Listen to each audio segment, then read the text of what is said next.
Hey, Foreclosure Fix family. My name is DJ Alojo, and welcome to the Foreclosure Fix Podcast, where our goal is to help 1 million homeowners successfully navigate foreclosure. If that mission resonates with you, please do us a favor, like and subscribe, and tell a friend so that way we can help more homeowners. I am excited about our guest today. It's my friend, Chris Seveney. Chris is a commercial construction expert. He has a master's in real estate from Georgetown, but most importantly, he is committed to helping borrowers come to win-win resolutions.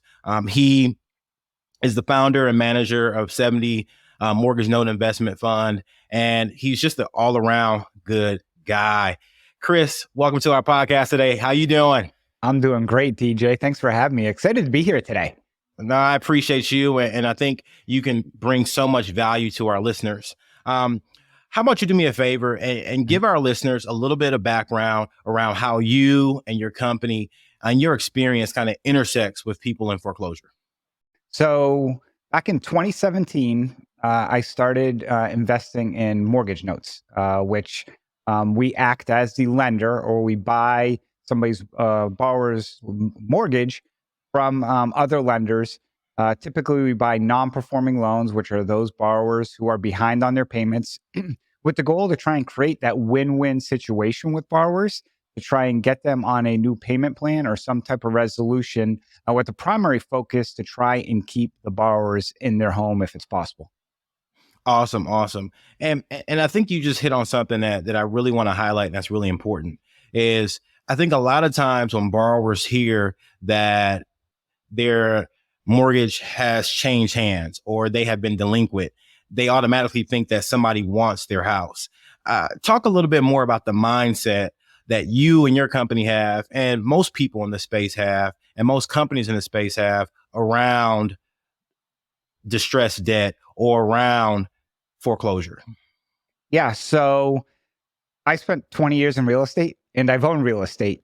If, we joke, if we're buying a mortgage, we're buying it because we want to be the lender. We don't want to be the property owner.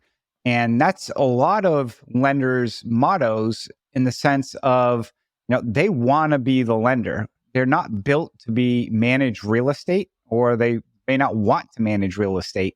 So their focus is, being the lender on that loan and working with the borrower to try and get them, again, on some type of payment plan, or work with them to modify or forbearance to keep them in that property, because that is our primary focus. And most people we speak with that are in this industry, that is their focus as well.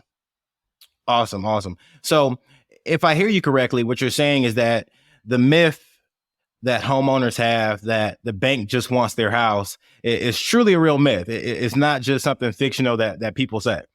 Yeah, it's probably furthest from the truth. Now, the bank has the ability to, of course, take the home based off of the mortgage, but that's not what their desired outcome is. And in most instances, it actually costs the bank more money to foreclose on a property and sell it than it does to work out some type of arrangement with a borrower. Can you elaborate on that a little bit more for our listeners? Because I think that's a really hot button for a lot of people, right? Yeah. When a loan is in distress, a borrower's behind on a payment, and I want to be clear as well, if you're 30 or 60 days behind on a mortgage, that's not a place you, of course, want to be, but typically the lender is not going to be knocking on your door, basically throwing you out and foreclosing. Foreclosing it's a process, depending on the state, that can take a period of time. And when these loans are in default, the banks will want to get them off their books, and they may sell them at a discount. Similar to like buying a piece of real estate that needs to be repaired, it might sell at a discount. So when these are sold on the secondary market, when they're bought, because they might be bought at some type of discounts, that lender has more flexibility to work with the borrower on some type of arrangement, which is typically a repayment plan to get them back on track, to bring them current. And then if that occurs later on down the line, they may, again, repackage that loan and sell it and they might be able to sell it at a premium from what they bought it for back out onto the market, which is where they can make their money. Okay. So you said a couple things that our listeners may not totally understand, right? Yeah. So I want to rewind Yeah. and back up because Yeah. I know that we have listeners from all age groups, all demographics, all backgrounds. And so I want to make sure everybody's tracking with us. You talked about buying a loan at a discount, right? Mhm. And so why would a bank sell a loan at a discount, right? Help our listeners understand that. Yeah, so I'll use numbers as an example because that's the better way for me. If you owe $100,000 on your mortgage, uh, and you're not paying on um, that mortgage, even though you owe 100,000, the bank may not value it at that price because the bank, has to do a lot of work to try and get that person back on a payment plan. And again, this is probably a little dirty secret that most people don't know. So the bank may sell that loan not for 100,000, but they may sell it for less. Now, that doesn't mean that the borrower owes less money. They still owe that same amount of money, but it's kind of a behind the scenes, like a backdoor deal of when it gets sold. And, 50% of all mortgages in this country get sold back and forth. So this isn't like, it's a unique experience. So I don't know if that answered it a little better, but No, that definitely answered it, Chris. I love dirty secrets, so please keep them coming, right? So you said a couple things. One, you said that it sounds like a bank is willing to sell a loan that is considered non-performing or in pre-foreclosure because they don't want to deal with it. That's the first thing I think I heard. The other thing that I know about and that a lot of people talk about is a thing called headline risk, right? Where a bank doesn't want to foreclose because it gives them a bad reputation and they're worried about that headline risk. Help our listeners understand kind of what that is and also why that is factored into the discount of a mortgage note. headline risk is the last thing anybody wants to do is be on the front page of, I'll call it an internet website, going old school newspaper, which still used to read, but, I use the proverbial newspaper of, doing something negative. And there's been some very large institutions that I'm not going to name them, but they have done certain things that where they were foreclosing in certain areas of the country. They may have acted in discriminatory, they were accused or, paid fines for some discriminatory activity against, certain classes. So that's something that everyone is very aware of. And again, with the banks, they don't want to be the headline news or be the story or be somebody digging too deep into what they are or are not doing properly. For example, foreclosing on a borrower who's been, attempting to work something out and provided all the information, but just not giving them a response. That happens a lot with larger institutions that I've seen, or I've heard, I should say, occur in the past with some of these larger banks that it takes a lot of time to process the information and the loan just keeps getting behind to a point where it's too far behind. As an example, a borrower is 4 months behind on a payment and they lost their job.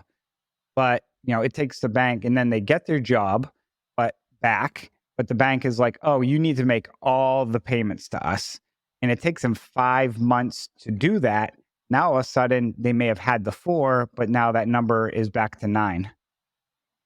Well, and I think that is a huge point, and I think a sticking point for a lot of borrowers.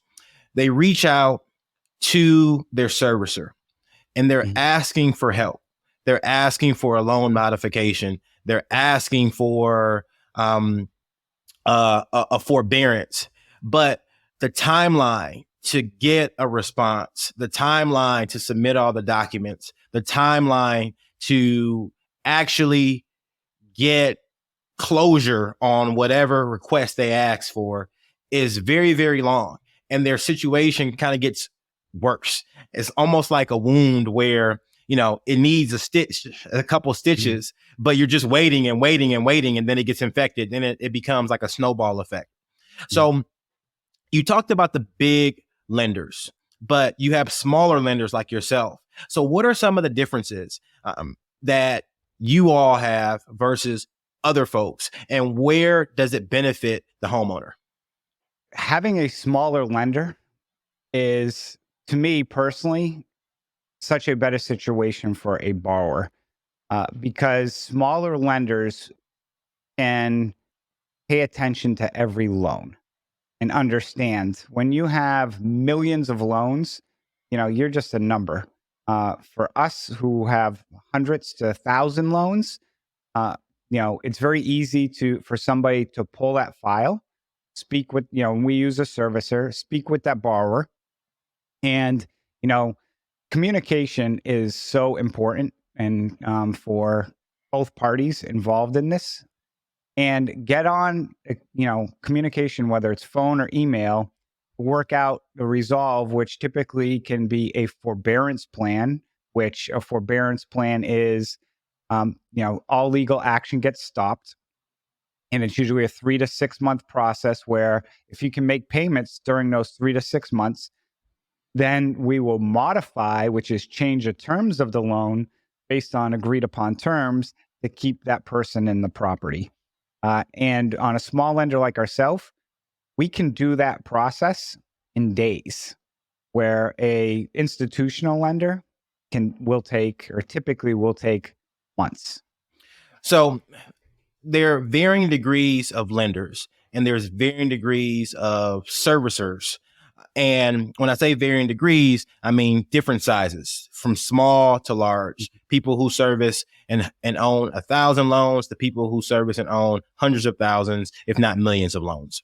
And so the timeline between a servicer that has thousands of loans versus a servicer that has millions of loans to get things done is going to vary drastically. Help our listeners understand with a real life example of what a workout would look like. So if I'm a homeowner and I'm in distress and I really want to keep my house, I don't want to sell it. I'm tired of getting postcards from investors. I'm tired of people calling me, asking me if they can buy my house. I want to keep my house, right? Help me understand kind of what a workout would look like, what I should understand or what I should be willing to bring forward to have a resolution that's going to allow me to save my home. So the key as part of this is, making sure first for, I'll say a borrower is, to make sure you understand your current financial position. And if you can't, or, you don't truly understand what, is required, find somebody who can help you. That's the first thing, because the servicer which represents the lender who collects the payments, is going to ask for a lot of information. It's called a workout package, is typically what it is, and it's almost like you're reapplying for a loan. So they will ask for your prior tax returns, bank statements, your pay stubs, just as if you're getting a loan, and putting all that together and giving them, when they ask for it, say, okay, I will get this to you within 2 weeks, and then, stick to your word on that. And that's one thing that every lender and servicer want, is somebody who can commit to something and make it work. Do not overcommit to something, put in realistic timeframes. 1 week versus 2 weeks is not going to make the difference. So you'll take 2 weeks to put that package together. The lender servicer will receive that information, and they will typically, on the larger institutions, take 2 to 4 weeks to review that and get back to you and let you know, okay, we can approve a forbearance plan, or we can, modify the loan. They'll have some type of terms that they'll usually kind of dictate within that.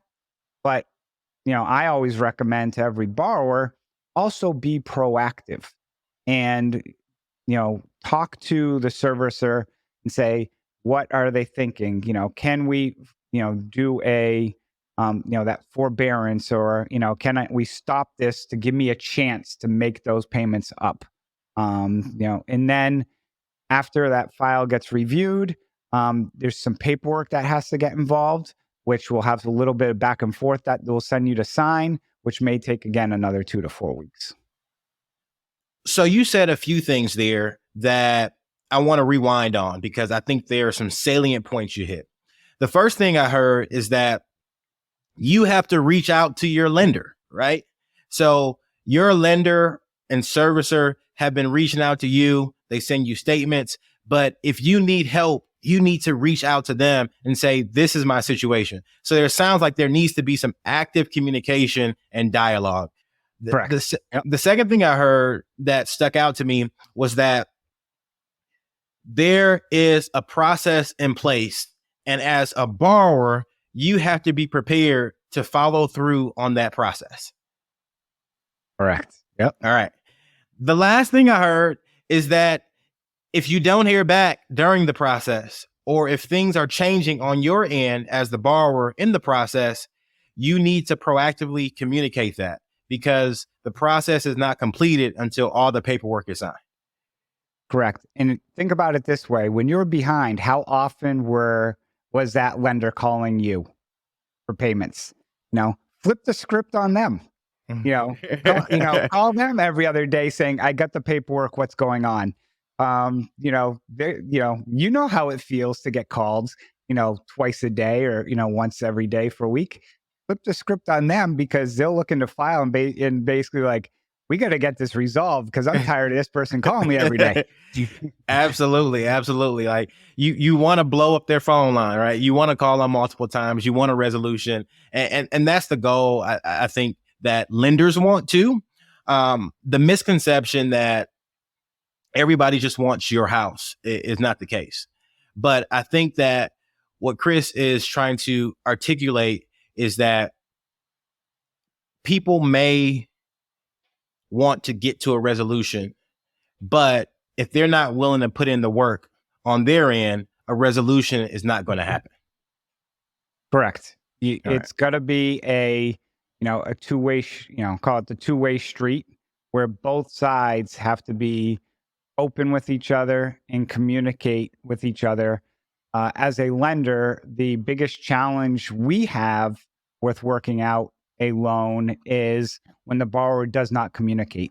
If the borrower does not communicate or respond, that forces our hand into going down that legal process that nobody wants to go down, because it just incurs cost that both parties eventually will end up having to pay.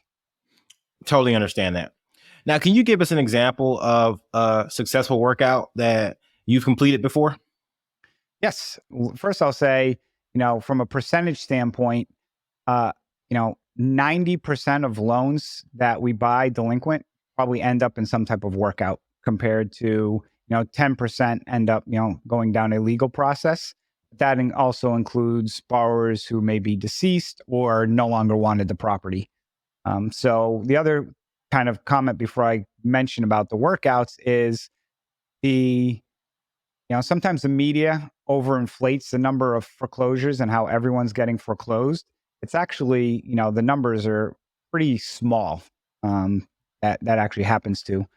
Successful workout we've done, a typical loan, and I've got one thinking in my head. The borrower was about 18 months behind because of a divorce and job loss. They got back on their feet, got a better job, and wanted to try and catch up on the payments. And what we did with that borrower, and I'm just going to use simple numbers of the payment, was $1,000 per month. We asked them to put a down payment down of, I think it was about $2,500 down, to show that they were, willing to, work with us on that. And as part of a workout, expect to, be able to give a little bit more than one payment to show some seriousness. And then after that, we did what's called a forbearance. So again, all legal was stopped to give them a 6-month window. And if they made payments during those 6 months, we took all those payments that were behind and dropped them at the back of the loan. So it would then make their loan. So they gave us a down payment. They made 6 consecutive payments to us. And then we contractually modified the loan, and pushed all those payments to the end of the loan, which, in credit terms, makes on your credit report now shows your loan is back being current, which is important because when you're behind on your mortgage, your credit score, of course, will continue to go down, which hurts you in the ability to refinance.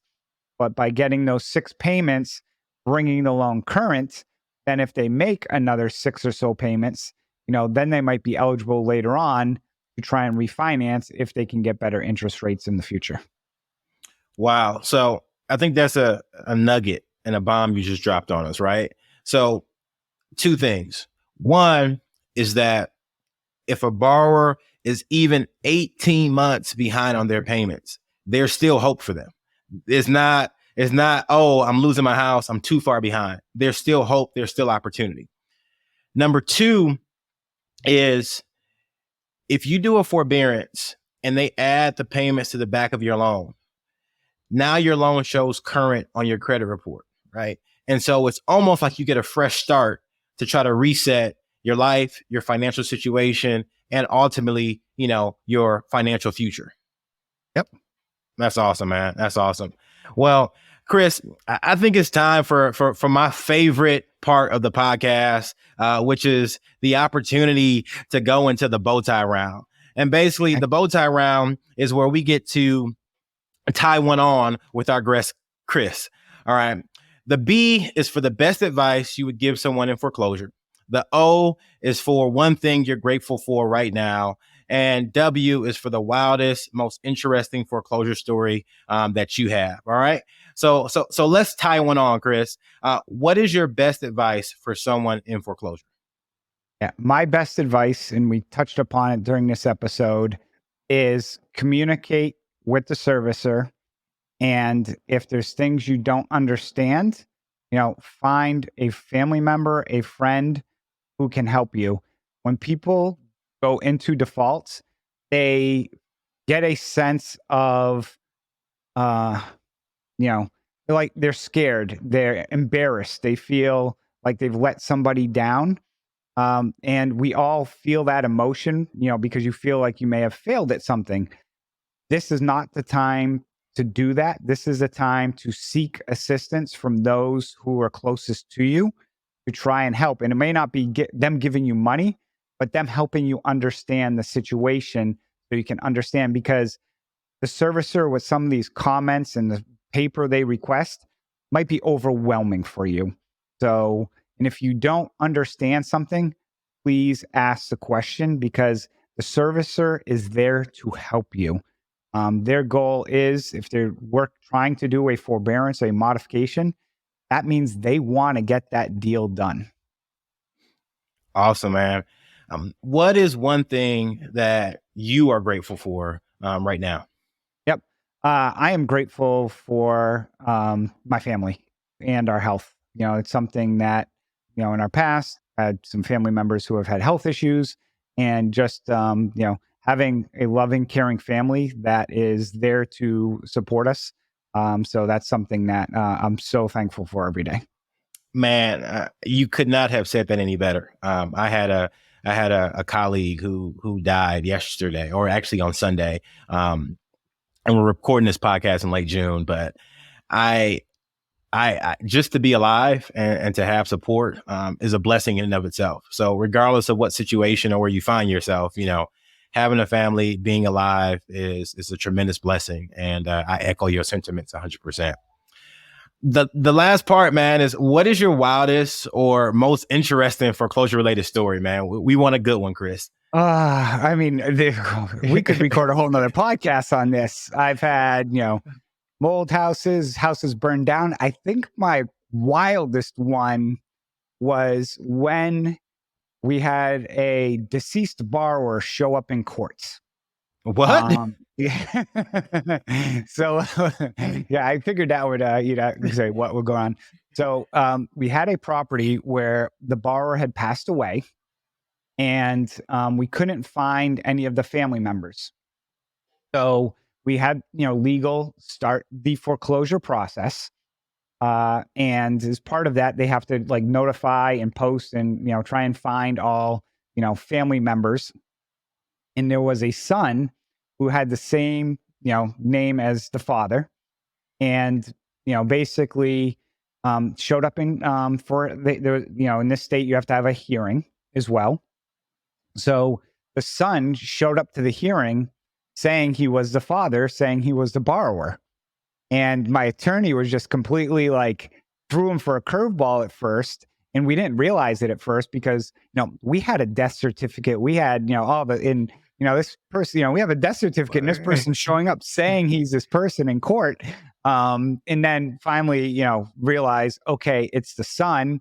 And we ended up actually doing a workout with the family and getting it through probate and doing the workout.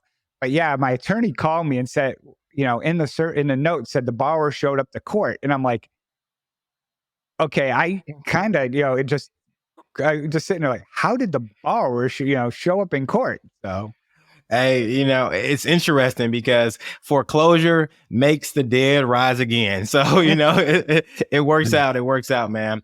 Well, Chris, we are so grateful for you joining our podcast today and for you sharing this great advice with borrowers. It is so important that people are communicating with their servicers, and that if you are in some type of financial distress, that you seek help and that you get help from folks around you who you can trust and who love you and want to support you. So Chris, do us a favor and tell our listeners how they can get in contact with you or get in touch with you and keep up with your journey. Yeah. The best is, you can check out, information on our website, seveneyinvestments.com. We also have a podcast called Creating Wealth Simplified.